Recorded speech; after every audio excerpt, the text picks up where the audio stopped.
Hello student, good morning. Today we are going to start our lecture with section D. This is the last section of our chapter.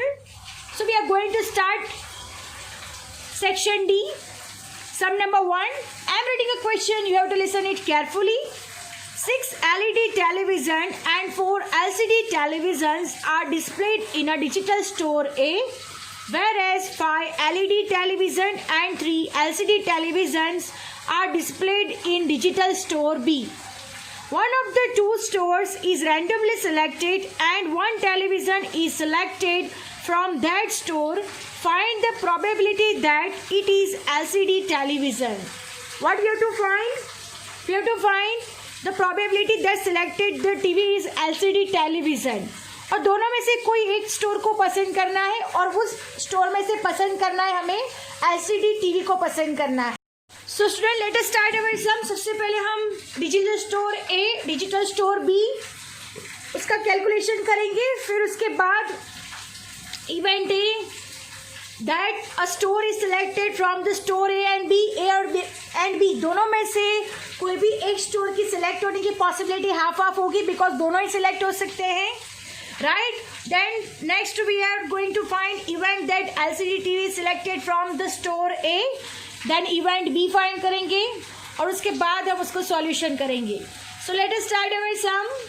Now look at here student. Digital store A 6 LED TV, 4 LCD TV, total 10 TVs are then. Digital store B में 5 LED TV, 3 LCD TV, total 8 TVs are then.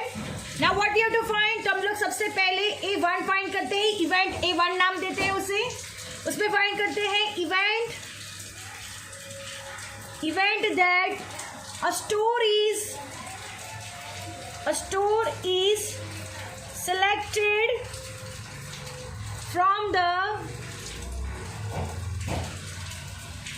is selected from the store A and B. Store A and B दोनों की possibility selection होने की कितनी है? Half half है. So P of A1 is equal to क्या हो गया? Half possibility. बिकॉज दोनों की पॉसिबिलिटी सिलेक्ट होने की कितनी है? हाफ हाफ है. राइट. तो P of A1 हो गया यहाँ पे हाफ. अब नेक्स्ट क्या फाइंड करना है? A2 में हमें क्या फाइंड करेंगे? तो लिखते हैं A2 is equal to event that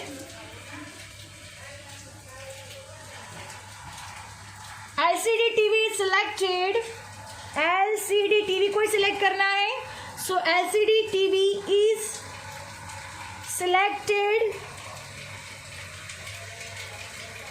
selected from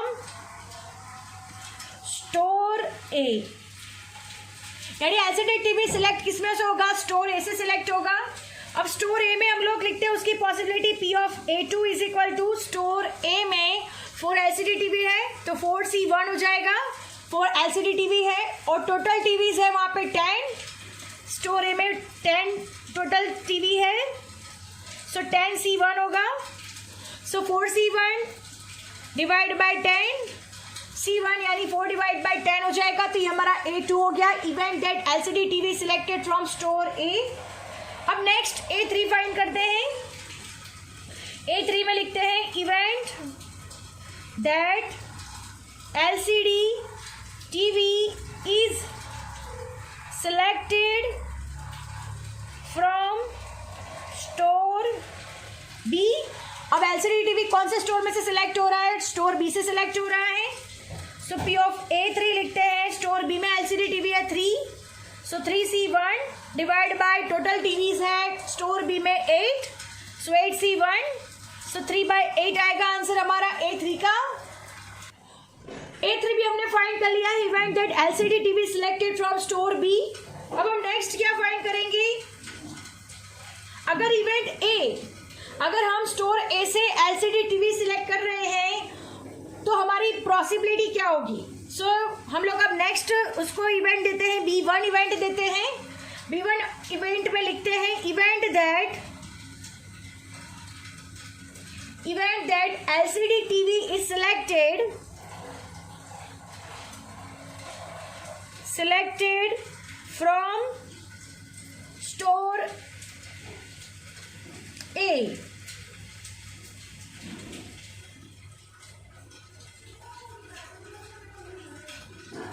सो हम नेक्स्ट इवेंट फाइंड कर रहे हैं, event that LCD TV selected from store A. So LCD TV कहाँ से सिलेक्ट होगा, स्टोर ए से सिलेक्ट होगा, तो पी ऑफ B1, उसका आंसर कैसे आएगा, तो P of A1, P of A1 यानी दोनों ही स्टोर से सिलेक्ट करने की पॉसिबिलिटी हाफ हाफ है, तो पी ऑफ A1 हाफ है, हमने आगे फाइंड किया था, into P of A2, store A के लिए हमने कौन सी पॉसिबिलिटी फाइंड की है, पी ऑफ A2 फाइंड किया हुआ है, इन दोनों का मल्टीप्लीकेशन करेंगे, सो हाफ इंटू 4/10 हो जाएगा, सो 2 2 ज़ा 4, 2 5 ज़ा 10, तो हमारा लास्ट आंसर आएगा 1/5,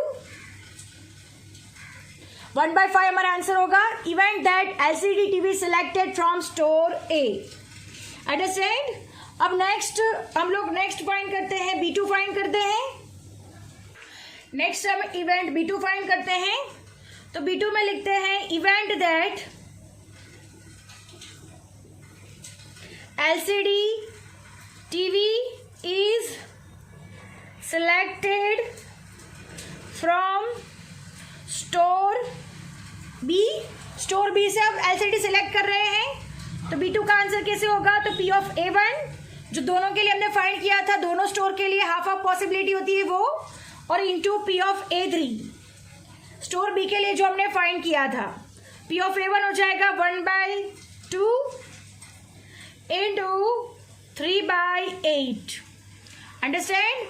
अब हम इस यहाँ पे कट नहीं हो रहा, तो हम लोग डायरेक्ट आंसर लिख देते हैं 3/16।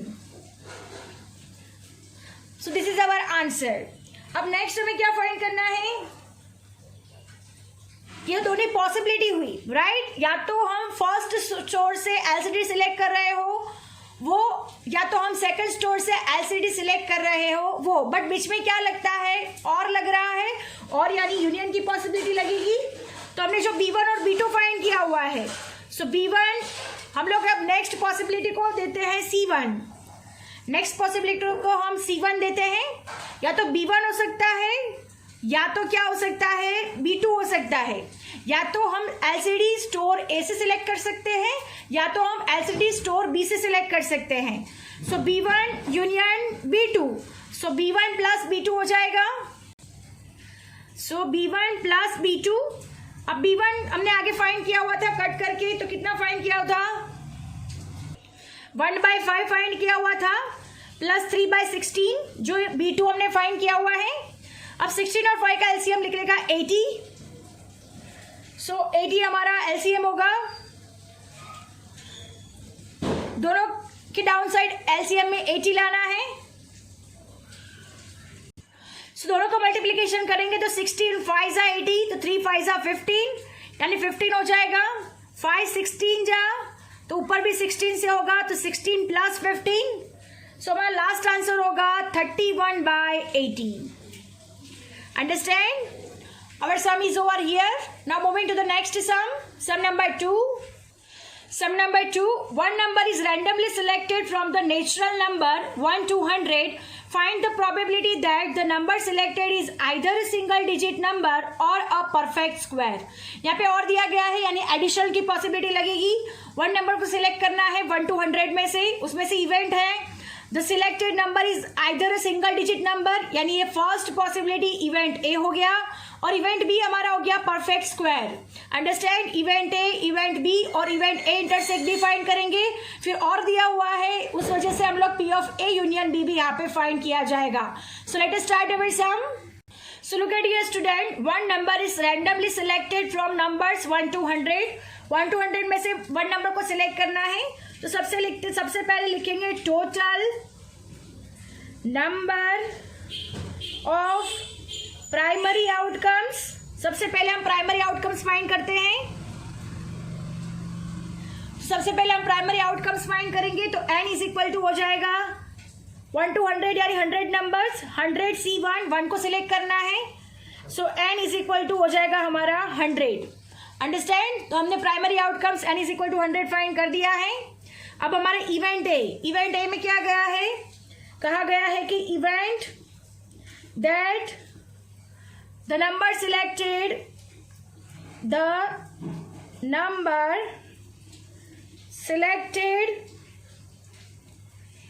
is a single digit number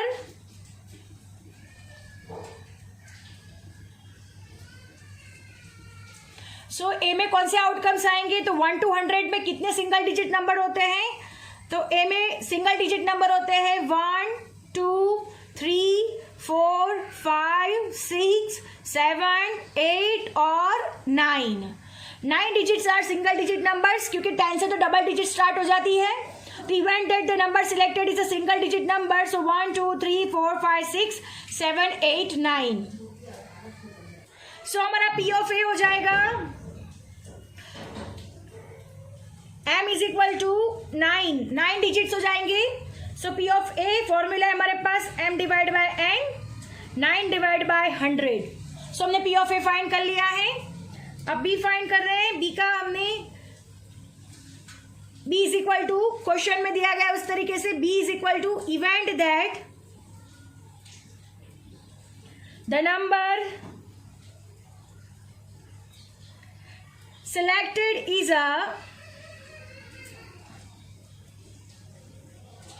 perfect square.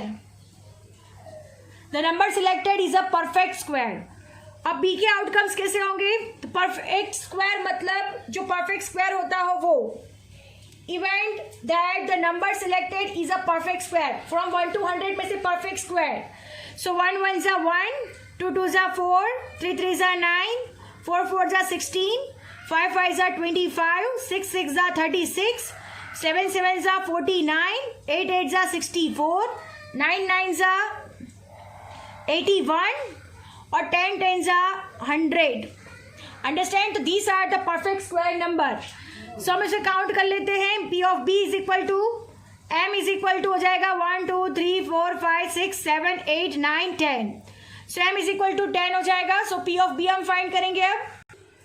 So P of B हमारा आंसर आएगा m by n, so 10 by 100. Understand? अब नेक्स्ट है ए इंटरसेक्ट बी फाइंड करना है. So P of A intersect B, इसका मीनिंग होगा event that the selected number is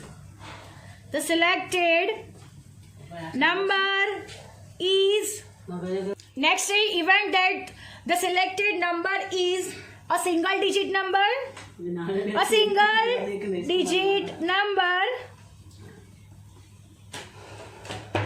and a perfect square. Single digit number and a perfect square. So P of A intersect B is equal to answer आएगा A और B दोनों में से common कैसे है number. तो आप लोग ए और बी के जब भी आउटकम्स देखोगे तो उसमें से कॉमन नंबर निकलेंगे 1 4 and 9. So P of A intersect B, M is equal to हो जाएगा 3. So P of A intersect B is equal to का फॉर्मूला है M divide by N. So हमारा आंसर आएगा 3 बाय 100.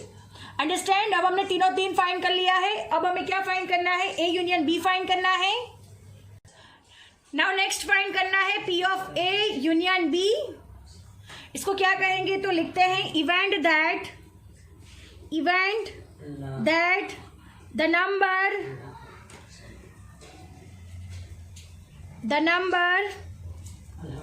is selected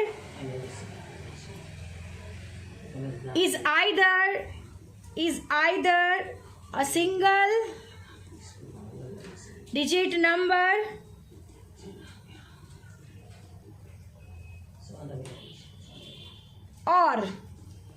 और के लिए हमने यूनियन फाइंड किया हुआ है, और अ परफेक्ट स्क्वायर. अंडरस्टैंड? और अ परफेक्ट स्क्वायर.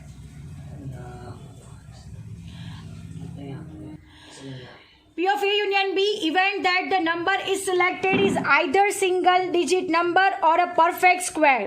अब हमें यूनियन B का फॉर्मूला रखना है यहाँ पे. P of A union B का फॉर्मूला है हमारे पास P of A plus P of B minus P of A intersect B.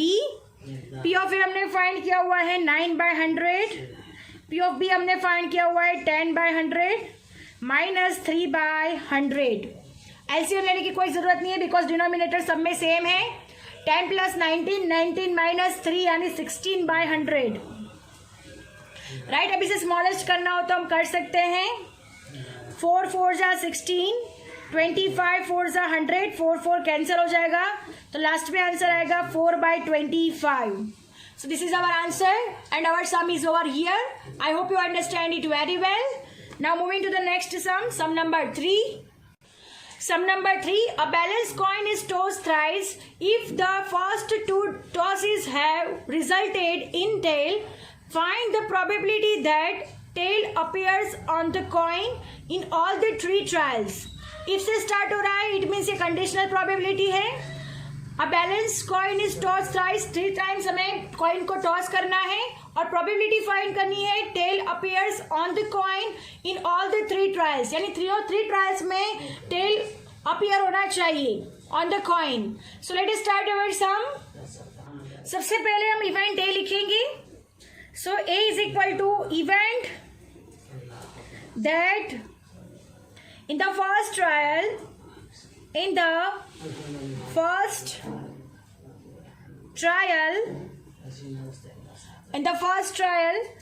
is tail is obtained, यानी फर्स्ट ट्रायल में क्या ऑब्टेन हो रहा है, टेल ऑब्टेन हो रहा है। एंड बी लिखेंगे, event B is equal to event that in the second trial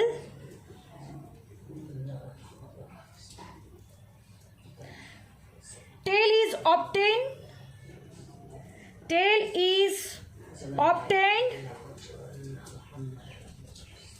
on the coin, यानी दोनों के चांसेस कैसे है, फर्स्ट ट्रायल में टेल ऑब्टेन के चांसेस और सेकंड ट्रायल में टेल होने के chances. So P of A is equal to लिखते हैं 1/2 और पी ऑफ बी होएगा 1/2। अंडरस्टैंड, दोनों के चांसेस कितने हैं, हाफ हाफ है। फर्स्ट ट्रायल में टेल आने के चांसेस भी हाफ है और सेकंड ट्रायल में टेल आने के चांसेस भी कैसे हैं, हाफ है। अब लिखते हैं नेक्स्ट इवेंट सी नाम देते हैं। इवेंट सी में लिखते हैं event that in the first 2 trials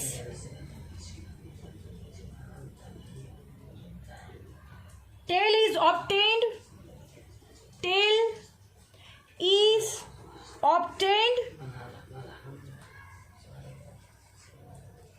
on both coin. Next event that in the first 2 trials tail is obtained on both coin, यानी पहले तो ट्रायल्स में दोनों कॉइन पे क्या आ रहा है, टेल आ रहा है, तो उसके चांसेस कितने होंगे। So P of C is equal to P of A into P of B. So हमारा आंसर आएगा पी ऑफ ए हमारे पास 1/2 इंटू 1/2 और आंसर आएगा 1/4। अंडरस्टैंड, तो हमारे चांसेस कितने हैं, 1/4।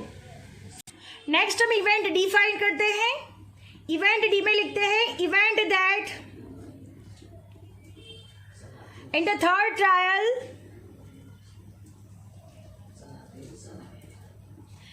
Tell appear on coin. Third trial पे क्या आएगा, ट्रेल आएगा, टेल थर्ड ट्रायल पे आएगा कॉइन पे। तो पी ऑफ डी यहाँ पे लिखते हैं, P of D is equal to third time में भी हम करेंगे तो उसके भी आने के चांसेस कितने हैं, 1/2 ही है, राइट। तो सो 1/2 पी ऑफ डी। अब हमें क्या फाइंड करना है, कंडीशनल इवेंट है, तो कंडीशनल इवेंट में क्या कहा गया है, event that tail appears on in all the 3 trials if the first 2 trials resulted in tail. First 2 trials resulted in tail, यानी थर्ड में आने चाहिए और first 2 trials appears in tail, यानी हमारी कंडीशनल है P of D slash C, right, D slash C. So लिखते हैं D slash C is equal to event that tail appears on the in all 3 trials, इसकी condition है if the first 2 trials resulted in tail. So next है हमारी conditional event D/C, event that tail appears on the in all 3 trials if the first 2 trials resulted in tail. First 2 trial resulted in tail मतलब C हमने find किया हुआ है, P of D मतलब 1/2 find किया हुआ है, जिसका फॉर्मूला हो जाएगा P of D/C is equal to P of D intersect C upon P of C, right. तो P of D into C हमें पहले फर्स्ट फाइंड करना होगा. सो हम लोग कैसे फाइंड करेंगे, तो look at here, P of D intersect C is equal to P of D into P of C. P of D है हमारे पास, P of D हमने फाइंड किया था 1/2 और P of C हमने फाइंड किया था 1/4. सो हो जाएगा 1/8 P of D intersect C. So P of D intersect C यानी 1/2 इंटू 1/4 यानी 1/8 हो जाएगा. अब हमें कंडीशनल प्रोबेबिलिटी फाइंड करनी है. So look at here student, हम लोग फॉर्मूला लिखते हैं P of D/C is equal to formula है P of D intersect C upon P of C. This is our formula. D intersect C हमने find किया हुआ है 1/8, P of C हमारे पास है 1/4 जो हमने आगे फाइंड किया हुआ था 1/4. अब हम इसे 1/8 4/1 उल्टा हो जाएगा तो 4 2 8. सो हमारा आंसर आएगा last 1/2. So this is our answer. So our some is over here. Now moving to the next sum number 4. Next question है question number 4. If events A, B and C are independent events, P of A is equal to P of B is equal to P of C is equal to P, then find the value of P of A union B union C in terms of P. अब next हम start करने वाले हैं. तो हमें question में दिया गया है P of A is equal to P of B is equal to P of C is equal to हमें P दिया गया है. अब हमें इसमें से क्या फाइंड करना है, P of A union B union C find करना है. So P of A union B union C is equal to formula है हमारे पास P of A plus P of B plus P of C minus P of A intersect B minus P of A intersect C. Then next आएगा minus P of B intersect C. Last one आएगा plus P of A intersect B intersect C. Understand. तो P of A का value भी P हो जाएगा, P of B का value भी P हो जाएगा और P ऑफ C का वैल्यू भी P यहाँ पे हो जाएगा. तो हम लिख देते हैं सारी की सारी digits P plus P minus A intersect B है तो P इंटू P हो जाएगा minus P into P minus P into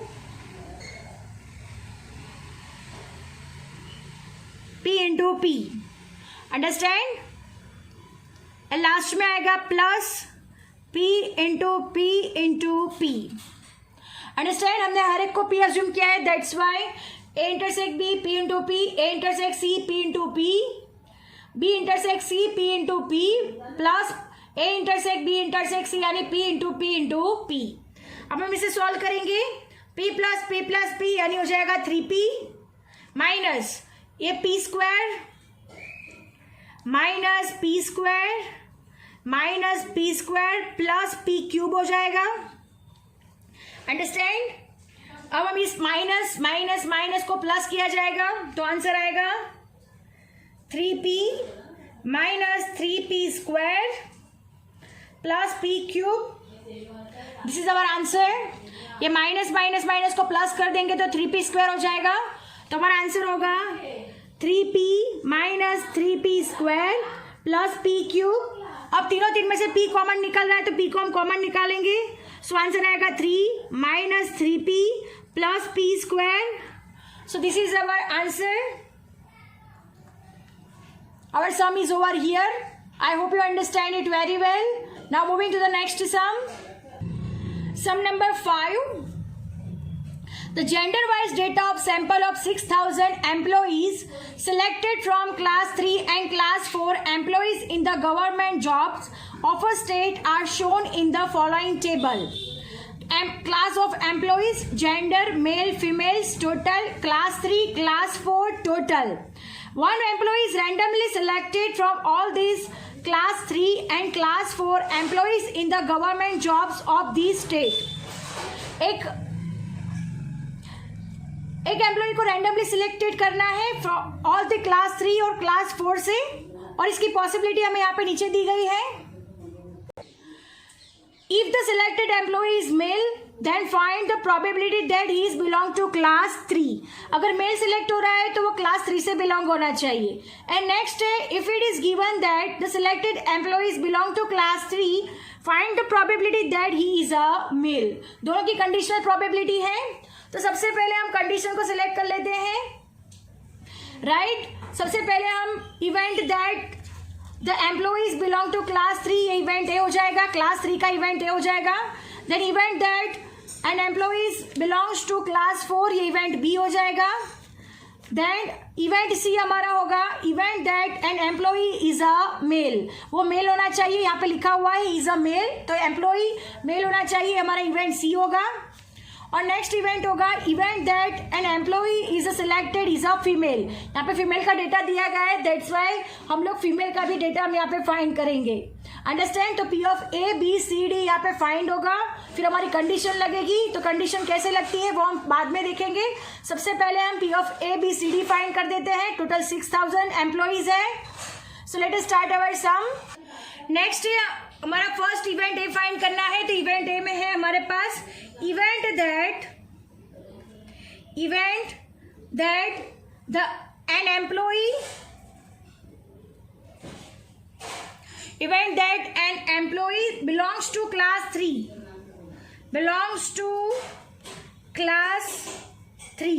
अब एम्प्लॉई बिलोंग्स टू क्लास 3 यानी मेल या फीमेल्स दोनों हो सकती है. तो मेल और फीमेल का टोटल यहाँ पे कर देंगे. आप लोग टेबल में से टोटल देख सकते हो 4500 टोटल है. सो 4500 डिवाइड बाय 6,000, ये हमारा हो गया P of A. Now moving to the next P of B. P of B है हमारा event that an employee belongs to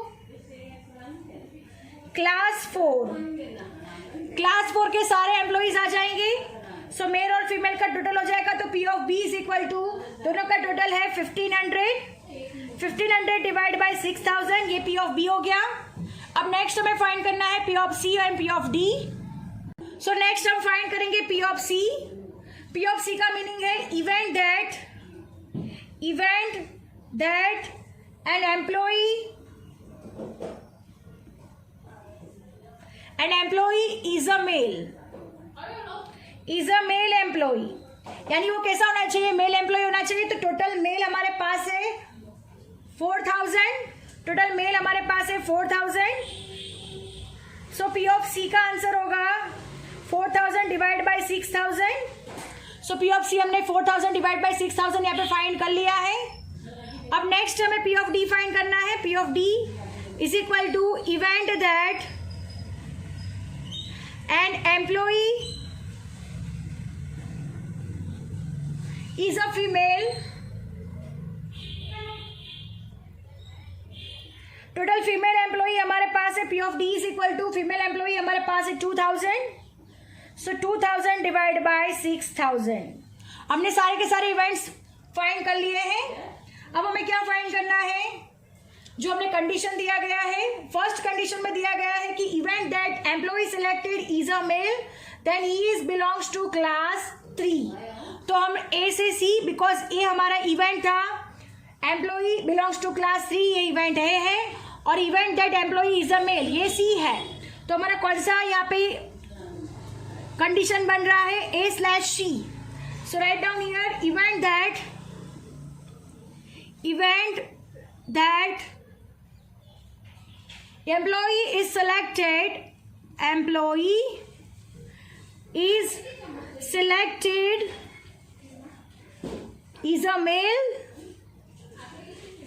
is a male, then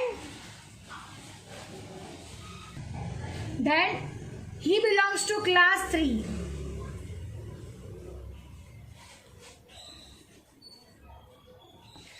class 3. अब इसका फॉर्मूला कैसे होगा? तो look at here student, P of A slash B formula है P of A intersect C upon P of C. अब हमें P of A intersect C find करना होगा, तो कैसे फाइंड करेंगे? सो लुक एट हियर स्टूडेंट, सबसे इजी मेथड मैं आपको बता रही हूँ P of A intersect C find करने के लिए. सो ध्यान से देखना और समझना, और फिर आपको पता चल जाएगा कि A इंटरसेक्ट C कैसे फाइंड किया जाता है. So look at here student, A intersect C find करने के लिए सबसे पहले हमारा फर्स्ट है कि the probability that he is employee of class 3. ये हमें कहा गया है, राइट? ये हमारा क्या है? इवेंट ए है. तो क्लास 3 के एम्प्लॉयज कितने हैं? तो मेल और फीमेल. ये क्या हो गया? हमारा इवेंट ए हो गया. हमारा इवेंट ए. और इवेंट सी हमें क्या कहा गया है? He is a male employee. मतलब मेल एम्प्लॉयज कितने हैं? These are the male employees. अब ये हमारा क्या हो गया? सी. अब A इंटरसेक्ट C मतलब दोनों में कॉमन हो वैसे. तो दोनों में कॉमन क्या निकल रहा है? आप लोग देख सकते हो, दोनों में कॉमन 3600 निकल रहा है. तो 3600 डिवाइड बाय 6000, ये हमारा क्या हो गया? A intersect B. अंडरस्टैंड कैसे फाइंड किया? P of A क्लास 3 के सारे एम्प्लॉइज, P of B सारे मेल एम्प्लॉइज, दोनों में से कॉमन कौन सा निकल रहा है? तो 3600. तो ये हमारा हो गया A इंटरसेक्ट C.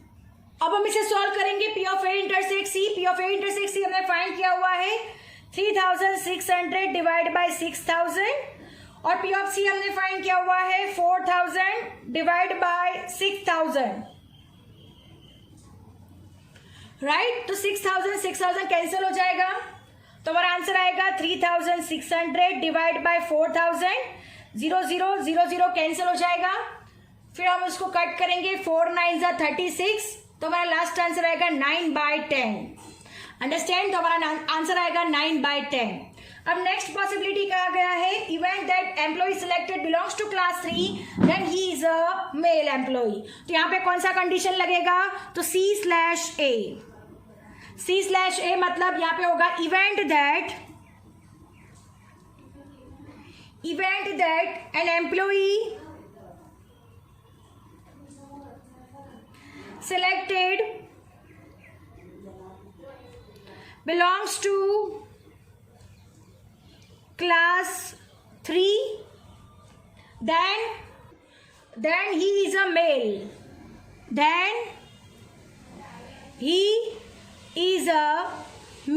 नेक्स्ट हमारा इवेंट फाइंड करना है. P of C/A event that an employee selected belongs to class 3, then he is a male. उसका फॉर्मूला होगा P of C/A is equal to P of A intersect C upon P of A. So हम इसे solve करेंगे. P of A intersect C हमने आगे find कर लिया है. सो उसका आंसर था 3600 डिवाइड बाय 6000, और P of A का हमें पता है 4500 डिवाइड बाय 6000 कैंसिल हो जाएगा. तो हमारा आंसर आएगा 3600 डिवाइड बाय 4500. 0 कैंसिल. सो हम इसे सॉल्व करेंगे. 4 9 36, 9 5 45, 9 कैंसिल हो जाएगा. तो लास्ट आंसर आएगा 4/5. Our sum is over here and lecture is also over here. और हमारे यहाँ पे जो फर्स्ट चैप्टर है, चैप्टर नंबर 1 प्रोबेबिलिटी, वो भी यहाँ पे ओवर होता है. I hope you understand it very well. Thank you, students.